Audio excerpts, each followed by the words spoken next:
Our next guest is an artist, entrepreneur, and activist who has amassed a business empire. Not only has he diversified his financial portfolio, but his platform by using his voice to be a change maker. His community focus is around driving economic mobility and equity in vulnerable, underserved communities. He was also awarded the first ever Voice of the Culture Award by ASCAP and is the host of the new #1 rated podcast, Expeditiously, with Tip T.I. Harris. Welcome to Blueprint Men Summit, the unofficial mayor of Atlanta, Tip T.I. Harris. My brother, welcome to the Blueprint Men Summit. So happy to have you here and can't wait to get this started. 2020 has been a tough on most of our people's lives, especially Black people. How has it impacted you personally? I mean, to be honest, this year hasn't been any more challenging than any of the others. I think every year presents its, certain level of adversities. But I think that's a part of life.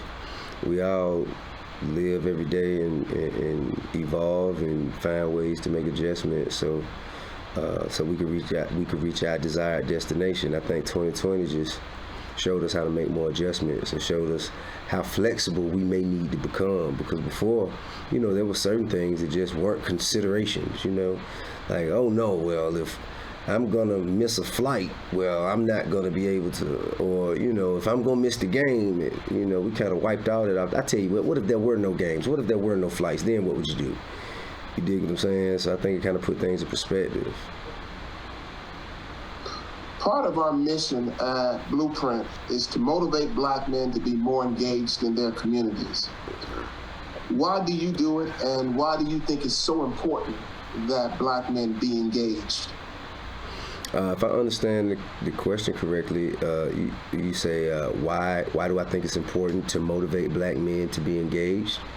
Yes. I think humanity is built on leadership. You know what I mean? No matter what walk of life, what culture you come from, this world is one huge community made up by very small and some very large communities. But this world is an enormous community, and every community has to have leadership, direction, vision. Every community has to has to have someone there who has enough experience and enough forethought and enough vision to show everyone through example most times, the way to get from where they are to where they'd like to be collectively and individually. So, I think that, that's a huge part of leadership, and that's why I think it's important. Has any of your opinions or positions in regards to our community affected your career? If so, would you do it again? I'm certain they have. I'm certain that, tons of my opinions and positions, because before I thought I heard you say as any of my decisions, and that was funny. But, that's a... We ain't got there yet. That's an emphatic absolutely, you know what I'm saying? Unequivocally, yes, But nah, man, I think that what all of my experiences, positive and negative, have taught me is how to make adjustments, you know what I'm saying? How to take what the universe gives you, how to listen to the spirit that speaks inside of you. Because every time I made a bad decision, it was, it was definitely something inside of me saying, nah, that ain't the way. Don't do it. And I usually said, man, I got this. And then I went on and bumped my head, I feel like I've afforded myself, as a human being, I've afforded myself the right to be able to have my opinion and share it without fear. If I state my opinion and someone is bent out of shape about an opinion of mine, and that cost me an opportunity. Well, if my opinion wasn't being hurtful, unfair, or, if it wasn't bringing about any detriment to others, if that lost me an opportunity, that opportunity wasn't for me. As we know, you weren't born with a silver spoon in your mouth, but you've been able to overcome many obstacles. For our audience that have logged on tonight, what were some of the greatest challenges growing up, and how did you overcome them? First of all, I'd like to point out that, there are no unique adversities. All adversities that we receive or that we experience, they've someone else is taking that much adversity or more and won with it. We are not experiencing problems of the earth for the first time as we come in, as we experience them throughout our lives. So if someone before you has had the same problem you have, then likely there'll be some research and data as to how you can navigate your way through it and find the other side of it, in prosperity. But you just have to find those people and listen and pay attention and let's see. I'll take the first one, right? So, of course, we were born into poverty and in an underserved part of town to a loving family. My family did care and they all loved me. However, none of them could have taught me an inkling of how to do what I do today. So I had to create my own awareness. I had to go out and find something that did not presently exist within my home or my family. So I think that was the first challenge, wanting to do something that nobody knew about. None of my family members were musicians, or, none of them had millions of dollars that they've handled to know how to diversify one's portfolio, where to invest, how to gain credit, how to pay taxes, profit and losses, and, all of that stuff were things that I had to come into the understanding of on my own as a first generation millionaire, and just kind of finding the necessary tools to use and gaining the necessary relationships, being introduced to the environment, learning how it goes, I think like those are three things that I feel like plague our community. A lack of education, a lack of opportunities, and a lack of exposure, right? Now, because I was always given books and, and kind of forced to read even before I went to school, I read things and gained my first introduction into the intricacies of the music business was my uncle. When he found out I could rap, I guess I might have been about 8 years old, 9 years old. He found I could rap, and I told him that's what I wanted to do.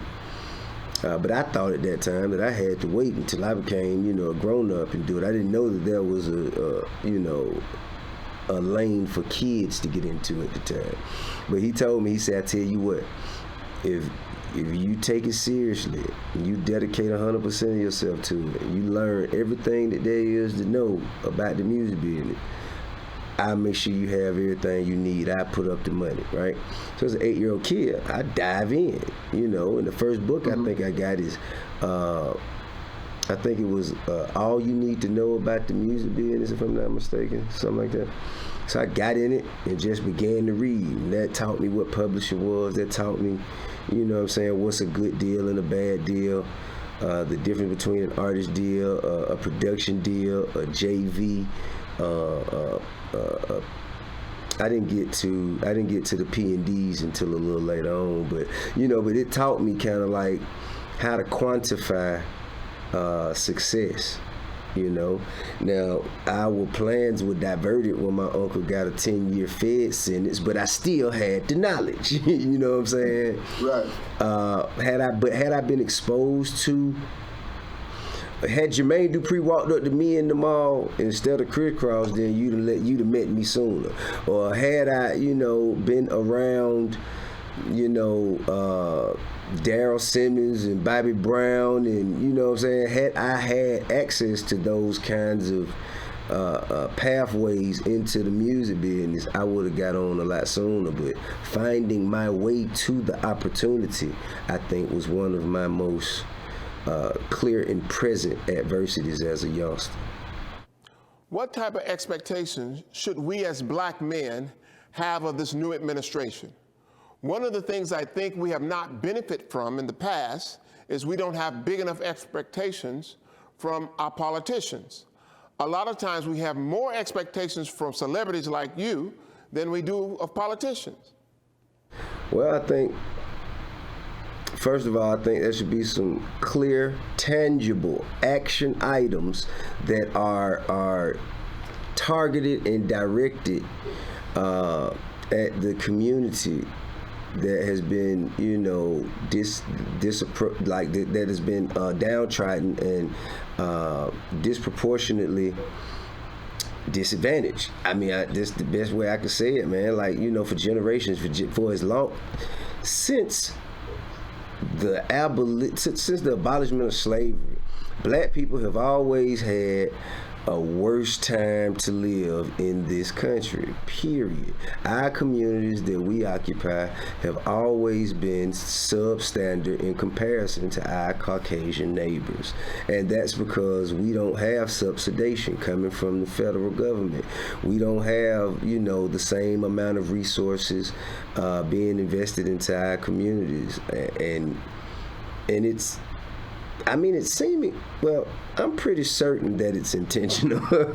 You dig what I'm saying? So we have to fill that gap. You dig what I'm saying? If you want, really, all you got to do is treat us like you treat white people. If you could find a way to do that, then, what I'm saying, the rest of it will fall in line. Let's move on to your career. When Bob Johnson left BET, I asked him, Bob, what are you going to do, relax? He looked at me and said, of course not. I said, why not? You're wealthy. He said, Lewis, I don't want to be a one-trick pony. So when I look at your career, you're doing music, movies, television, and other business ventures. Why has it been so important that you diverse your income streams and your opportunities for yourself and your family? While it is a very welcome surprise, I didn't. Okay, so I'm driven, as I said earlier, by my visions and ambition, and usually the things that I spend a lot of time doing, my experience doing those things kind of creates visions and ambitions in my head. For me to kind of incorporate my application of this particular, piece of entertainment or this particular endeavor. Visions keep me diversifying my portfolio. I continue to have ideas, and those ideas continue to lead me into opportunity. These opportunities continue to generate income, and as they generate income, we have to develop an infrastructure for them. I think that's why I do so many things. It ain't like I always say, well, I want to have 17 businesses. I got into music, and as I got into music, I kind of patterned myself, or at least I patterned myself and said, if I can have a career like Tupac, that's the career that I want. That's the the position that I want to take, or that I want to hold in this game, right? And that taught me that a natural progression, a natural transition would be into film. And as I got older, and I had other examples, like Ice Cube and, you know, like Will Smith and LL Cool J, you know what I'm saying? And Jay-Z, you dig, and Puff. So as I got older and I gained experience of what Puff did with Sean John, what Jay did with Rockawell, you know, that lended itself to me understanding that, okay, well, if my career is going how I wanted to go, a natural transition, a natural progression would be into fashion, to create clothing, to create a clothing line. And then as I get older and I learned, and Master P, he bought a bunch of gas stations in New Orleans, and he has, you know, X amount of properties that, you know, he does things with. And okay, so real estate, cool. So all of these examples, not to mention the people who I had around me personally in my life that, you know, taught me things about how to move money around and continue to use it as a tool, and not be a slave to it, but be I guess, to be someone who actually can understand the mechanics of the tool of money. You know what I'm saying? I think that's kind of how I got here. When President Clinton was the leader of the free world, I had the privilege of being at a lunch with him, and everyone at the lunch had one question we could ask. My question was, President Clinton, how big does your ego have to be to want to be the leader of the free world? And he answered without hesitation, Lewis, not big at all. I just looked at the people who were doing it before me and said, I can do better than that. Are there some things that you've looked at around you, T.I., and said, I can do better than that? When I say I can do better, my version of better is understanding the culture of the people that I'm speaking to. You dig what I'm saying? Like, you know, I've seen big movies and, you know, it was supposed to be, like, for instance, if someone were to go to see a film about basketball that worked in the NBA, they feel like they could make a better movie that speaks directly to the people, you know, the demographic of the people who enjoy basketball. And that's the same way I feel with all of this urban explosion of entertainment, where, you know, you got a bunch of black movies being made, a bunch of black TV shows being made, clothes being dedicated to. And I'm just saying, when I see things, it's not that necessarily I can make a better movie. I can tap into the culture better than you, and I can articulate the concerns and the needs and the visions of the culture and speak directly to the people that you're just trying to speak around. You trying to beat around the bush of the conversation. I can get directly to the point from just based on me being one of those people. You know, I think when you produce art, you're conveying a message, telling a story. You know, you're connecting with people, finding an ability to relate. How you're trying to show them how you grew up and what you went through is no different from what they going through or what they went through. You're showing them as a husband or a wife that your experience with marriage is really no different from theirs, right? And I think that the people who have been put in position, a lot, for the most part, people who've been put in position, their experience don't speak to the same people's experience that I'm speaking to. So I feel like, I think every movie that was made in history was perfect for somebody, no matter how good or bad. You know what I'm saying? Every movie that was made was perfect for somebody. There was some people that wanted to see that and they enjoyed it, regardless of whether you agree with them or not. Every film, every song that was made was perfect for somebody. It spoke directly to the need and experience of somebody. You just got to speak to the people who share your experiences and who have your needs and your concerns and who you relate to specifically. You ain't got to fake like you feel this way for those people to relate so you can get more money in. You just continue to tell your story, do your thing, and people who relate to you will always rock with you. So speaking of music and movies, you've got new music out, and you've got a movie coming out in December. Tell us about those projects. Well, the Libra was released, and you know, I had, an incredible time making the project simply because I wasn't recording songs with intentions of putting out an album. I just like wake up and come to the studio the way people go to offices, and I come to the studio and just sit around and, you know, talk and listen to music, and you know, and as I am inspired, you know, it could be a conversation I'm having, it could be something I'm going through, it could be something that's going on in the media or anything. It will inspire me. And as I'm inspired, I record. As I record, I collect.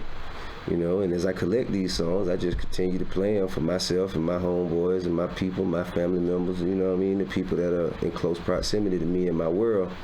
And over time, like I think in the last probably 3-4 months, everybody that I play start playing like 3 or 4 songs for they're like, hey man, when is this coming out? Like when are you gotta stop playing. Like why you have all this music that you're not even putting out?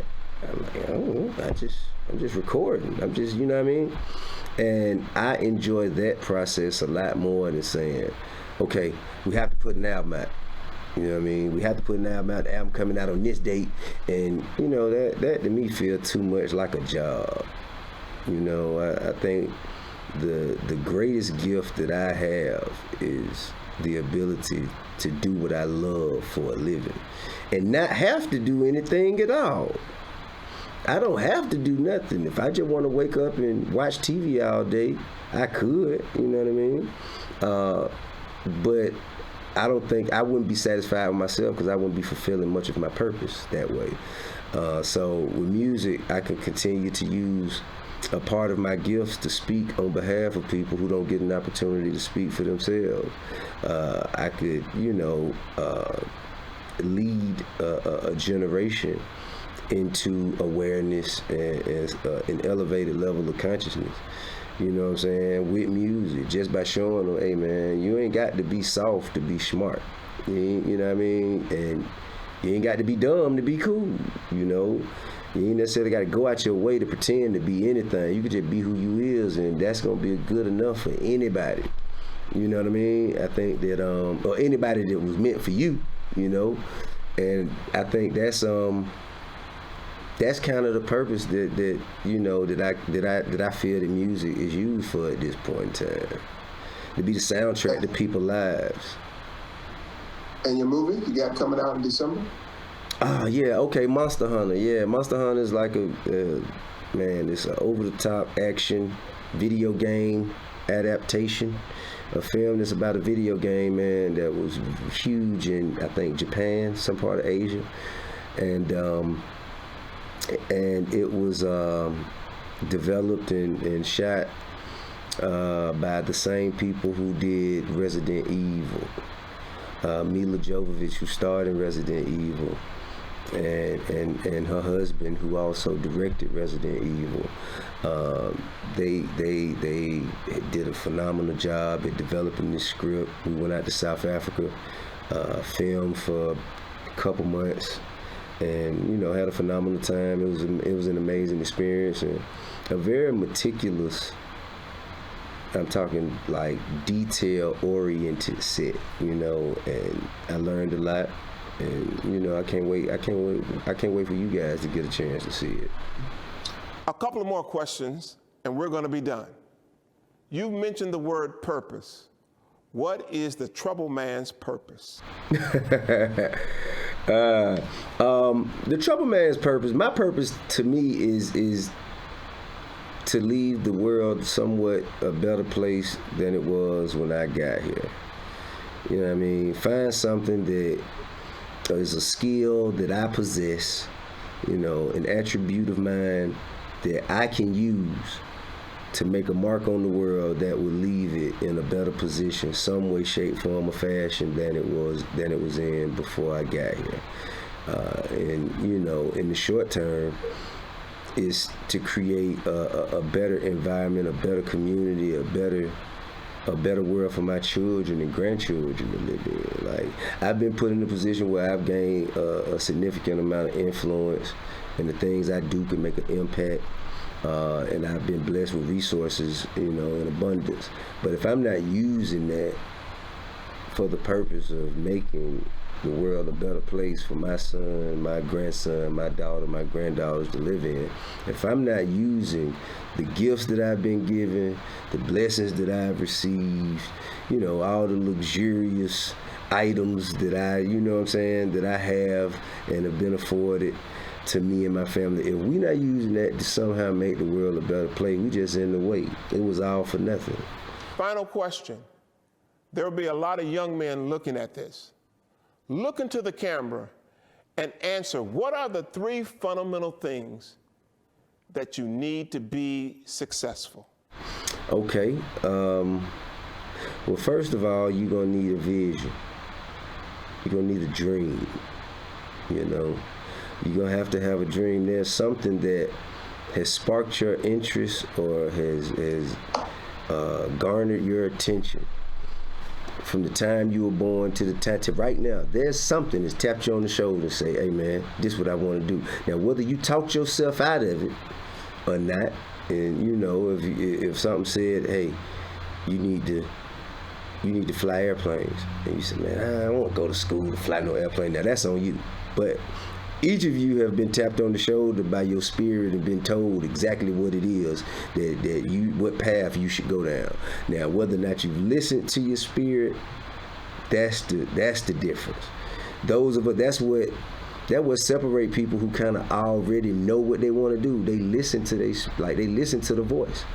You know what I mean? When the voice told me, when I saw LL do I'm Bad, when I saw the LL video and I just, kept rapping I'm Bad to myself at 5 years old, some say, hey man, that's what you need to be doing.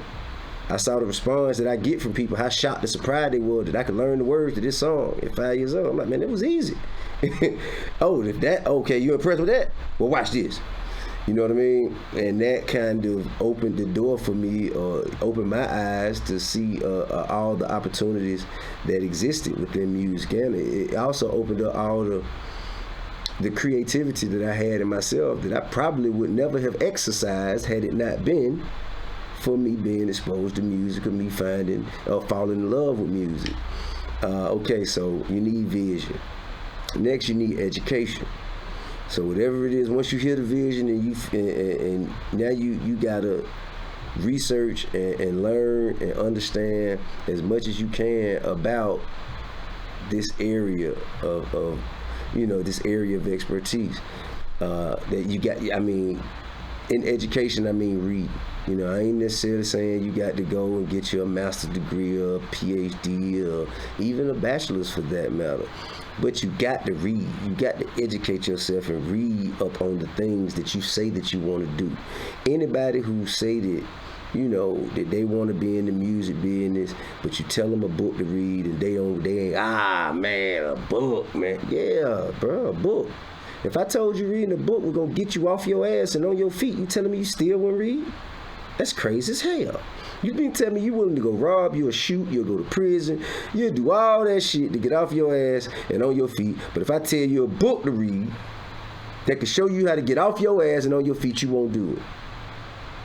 And you still say you want my help. I can't do it at that point. You're not willing to invest.